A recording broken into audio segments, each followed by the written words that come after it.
Abasiraamu beeyiye mu lufulo okwegulira ku bisolo ebyokusala nga bwe guli nti eno yidi ya kusala bisolo. Bano bazze mu bungi nga bakira n'abasuubuzi bali ku mugomyo.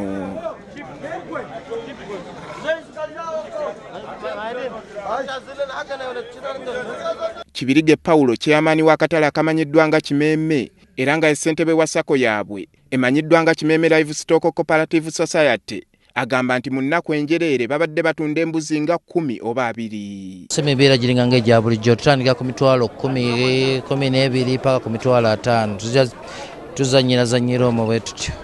Ate ye omwogezi w'akatale kano Sendegeya Joseph agambye nti ebbeeyi kwe batundidde embuzi olwaleero tebadde mbi era esikiriza omuntu yenna okugula. Tukola bulungi emirimu gyaffe okutwaliza awamu. Tuwabeera buzibu bwonna naye tuwabeera bakasitoma bangi nga kati kubanga guno omukolo gugatta olunaku lwonna ennyabo.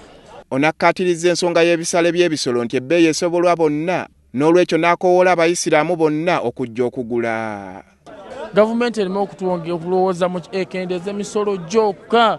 Wadde ng'abasuubuzi bagamba nti ebbeeyi y'embuzi n'endiga teri waggulu, ate ye Sadati Kawali abadde azze okugula embuzi agamba nti ebbeeyi eri waggulu nnyo.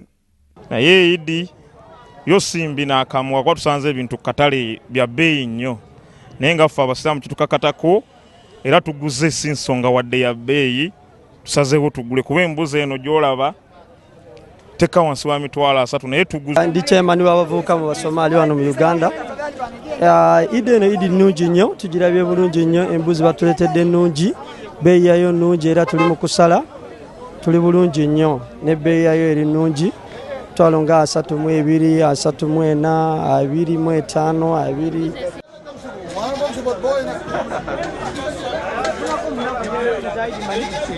2